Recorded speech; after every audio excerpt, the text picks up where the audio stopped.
Isso aconteceu há alguns meses e não sei por que concordei, mas decidi ir com meu amigo Isaac a uma festa em uma casa durante o nosso primeiro ano do ensino médio, mesmo não tendo sido convidado. Isaac conseguiu ajeitar as coisas e eu aceitei o convite, sabendo que não poderia dirigir. Decidi ir com Isaac. Quando chegamos na casa tarde da noite, Isaac me disse para deixar meu celular no carro.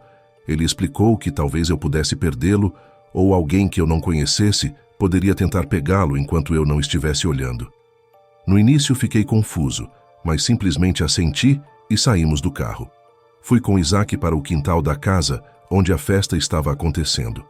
Olhei ao redor do quintal e vi pessoas envolvidas em várias atividades como fumar, beber e possivelmente até usando drogas em pequenos grupos. Isaac me incentivou a socializar e cumprimentar algumas pessoas. Depois de algumas horas, percebi que tinha bebido demais porque minha visão estava completamente embaçada. Ao me aproximar da casa, apoiei-me na parede para me sustentar. Ao fazer isso, notei que o horário no meu relógio indicava que eram 00:30 ou 1 da manhã. Eu sabia que era hora de ir embora, então comecei a procurar Isaac. Apesar da necessidade esmagadora de desmaiar, olhei ao redor do quintal para encontrá-lo, mas não consegui localizá-lo. Quando perguntei a algumas pessoas se tinham visto Isaac, todas disseram que não. Decidi ligar para Mike para descobrir onde ele estava, então alcancei meu bolso para pegar meu celular, mas ele não estava lá e me amaldiçoei mentalmente porque percebi que havia deixado meu celular no carro de Isaac, que tinha desaparecido com ele. Percebi que a única maneira de voltar para casa era andando, porque lembrava que minha casa não ficava muito longe daquela casa, mas a noite estava fria porque era outono. Pensei em pedir a alguém para me levar para casa, mas não conhecia ninguém que pudesse ajudar, então mantive minha ideia de voltar para casa a pé sozinho no escuro. Cheguei à estrada e comecei a cambalear pela rua, sabendo que tinha bebido demais porque me sentia tonto e com a cabeça leve. Alguns minutos depois, cheguei à área principal da rua e continuei andando. Preguiçosamente, comecei a pensar em várias coisas diferentes, como por que Isaac decidiu me deixar sozinho na festa, ou por que eu decidi seguir a ideia idiota de Isaac de deixar meu celular no carro dele, de modo que não poderia ligar para ele ou para qualquer outra pessoa. Comecei a me amaldiçoar por ser tão descuidado com a bebida e até mesmo ficando bêbado, sabendo que eu não deveria ter feito isso. Parei de andar na beira da estrada porque estava ficando cansado e cruzei os braços sobre o peito para me manter aquecido. Então, lembrei de algo que eu poderia fazer: pegar carona. Estendi o braço e levantei o polegar, esperando que alguém me visse. Observei alguns carros passando por mim sem parar. Conforme os minutos passavam, comecei a me sentir desconfortável, pensando que teria que voltar a andar. Passava de 1 da manhã e havia poucos carros passando, mas ninguém parava. Ou porque não me viam ou porque não se importavam. Hesitei e pensei em voltar a andar para casa novamente. Mas percebi que, no meu estado de embriaguez, seria muito assustador. Ainda estava com o polegar levantado quando uma caminhonete cinza parou na minha frente e eu sorri enquanto cambaleava em direção ao veículo. A janela se abaixou e um homem de aparência velha com barba perguntou se eu precisava de uma carona. Eu disse que sim e lhe disse onde era minha casa antes de entrar na caminhonete, sentindo-me grato pela carona. Enquanto começávamos a dirigir, o homem começou a tentar conversar comigo, perguntando o que tinha acontecido comigo. No entanto, eu estava muito desorientado para ter uma conversa de verdade com ele, e as únicas coisas que consegui dizer foram murmúrios baixos ou apenas resmungos e gemidos. Ao virarmos a esquina da minha rua, longe da festa, comecei a me sentir desconfortável por alguma razão. Não conseguia me livrar da sensação de que havia algo estranho sobre aquele homem. De repente, passamos pela minha casa e eu disse ao homem que tínhamos acabado de passar por ela. Senti um instinto me dizendo para sair, mas eu não conseguia porque estava muito bêbado para me mover. Estava prestes a dizer ao homem para me deixar sair antes de nos afastarmos muito da minha casa, quando de repente o homem se virou para mim e notei que ele tinha um olhar sinistro no rosto. "Você sabe que não deveria estar bêbado enquanto pega carona. porque você se torna um alvo muito fácil, disse o homem sorrindo sombriamente. Ele então estendeu a mão e começou a esfregar minha perna. Eu não sabia o que ele estava tentando fazer, mas sabia que provavelmente não era nada bom. Mas antes que ele pudesse fazer qualquer outra coisa, ambos ouvimos uma sirene alta atrás do carro, e então uma luz vermelha e azul piscando iluminou a noite. Percebi que era a polícia e fiquei extremamente aliviado. O homem entrou em pânico e parou, destrancando as portas, o que me permitiu saltar do carro. Corri o mais rápido que pude e o policial correu até mim. Contei a ele toda a história do que tinha acontecido comigo. Infelizmente, nada ilegal havia acontecido propriamente dito naquele ponto. O policial me disse que estava procurando alguém em uma caminhonete cinza que aparentemente havia roubado algo de uma loja.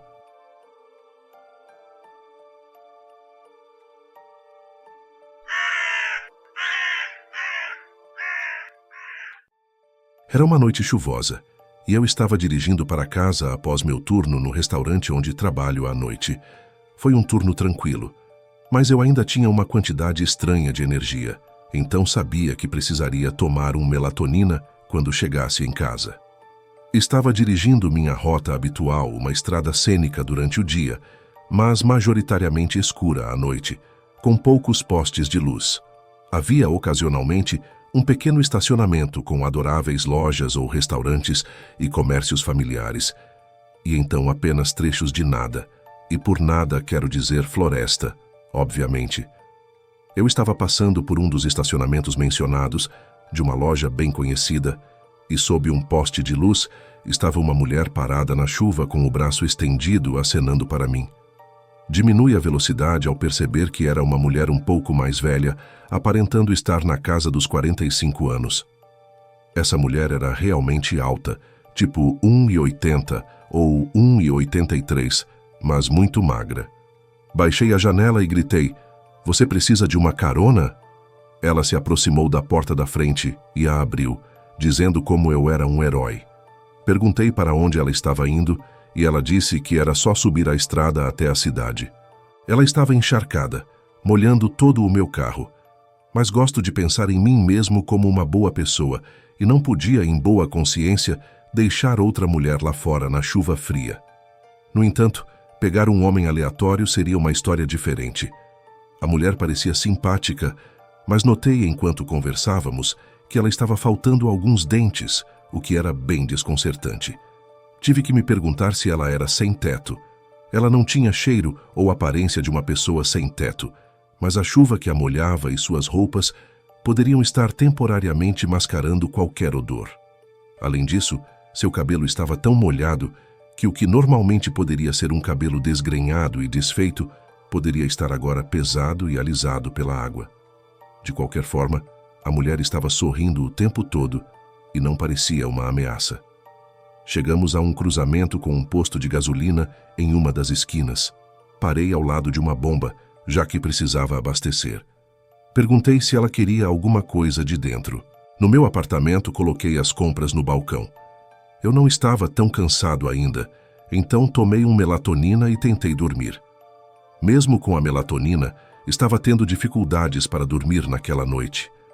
Minha mente estava a mil com pensamentos, principalmente sobre a mulher que eu havia encontrado mais cedo e o que aconteceu com ela.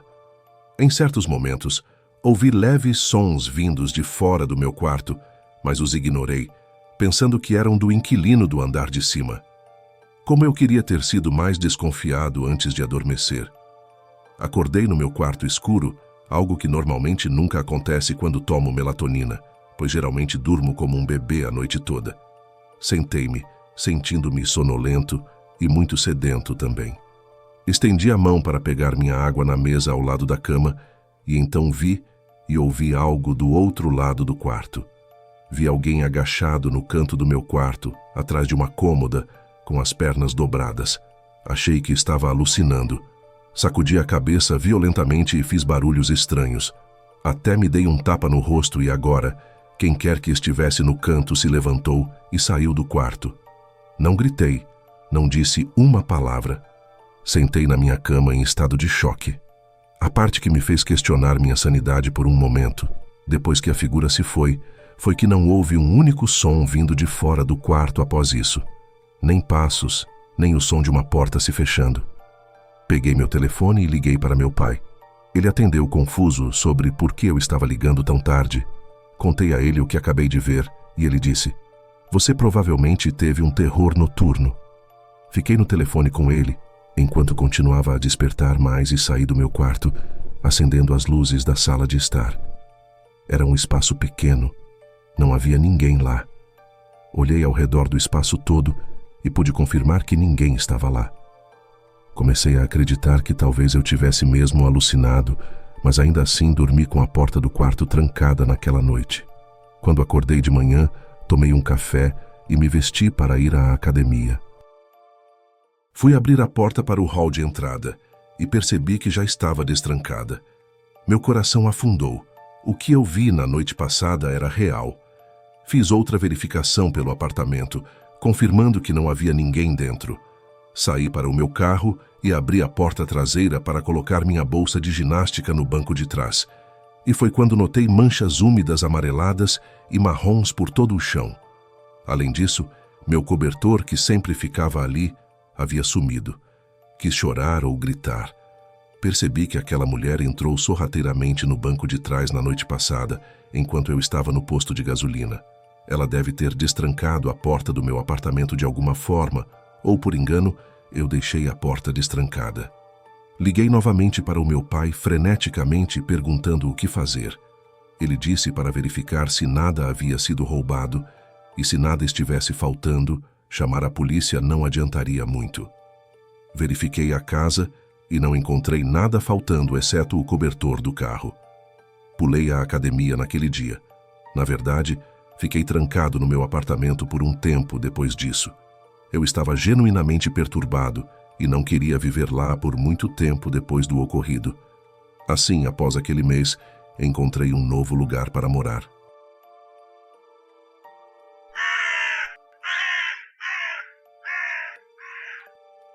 Então isso foi contado para mim por uma velha amiga da família, Nessa, várias vezes quando eu era criança, como uma daquelas histórias de conselhos de vida para lembrar ao longo dos anos. E, para seu crédito, nunca esqueci. Sempre que algo relacionado a pegar carona surge, essa história vem à mente e provavelmente sempre virá. Na verdade, me faz até um pouco mal sempre que penso nisso. Nessa cresceu na mesma época que meu pai, então isso foi nos anos 80, acredito. Ela era uma jovem na casa dos 20 e poucos anos. Ela era uma daquelas almas realmente bondosas, sempre disposta a ajudar os outros em momentos de necessidade, sabe?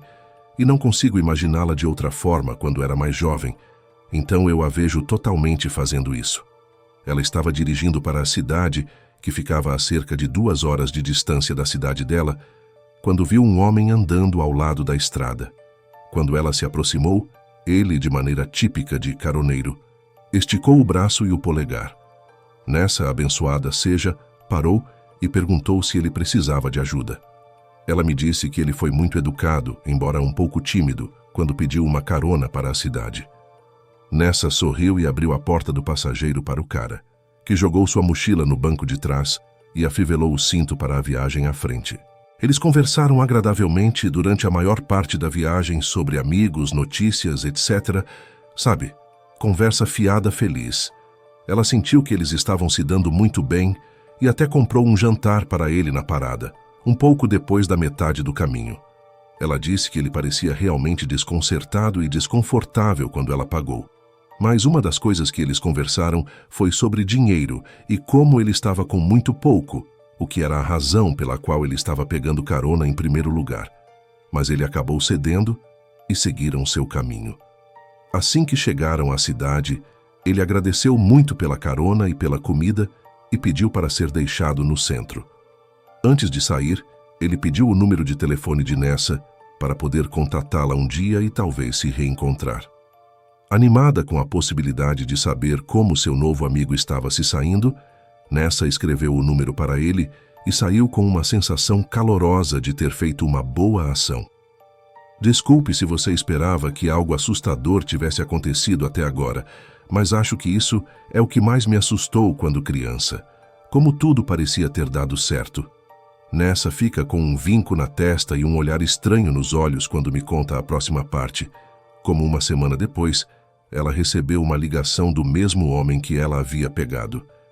Ele não deixou ela dizer uma palavra depois de alô e disse que ela deveria agradecer a Deus que ela foi criada com tanto carinho porque, quando ele entrou no carro, ele estava planejando abusar dela e depois matá-la. Ele pretendia fazer isso quando chegassem à parada, roubar o carro dela, jogar o corpo em uma vala mais adiante na estrada e seguir seu caminho. Mas depois de conversar com ela tão gentilmente e de ela ter até comprado o jantar para ele com um sorriso no rosto, ele não conseguiu fazer isso. Ele disse que não conseguiria viver consigo mesmo depois de fazer isso a uma pessoa tão boa. As últimas palavras do homem ao telefone foram: "Por favor, nunca mais, nunca pegue outro caroneiro." Em seguida, ele desligou o telefone. Quando ela tentou ligar de volta, a chamada foi direcionada para um telefone público. Aprendi uma coisa importante com essa história. Vou seguir o conselho desse homem e nunca mais vou pegar um caroneiro.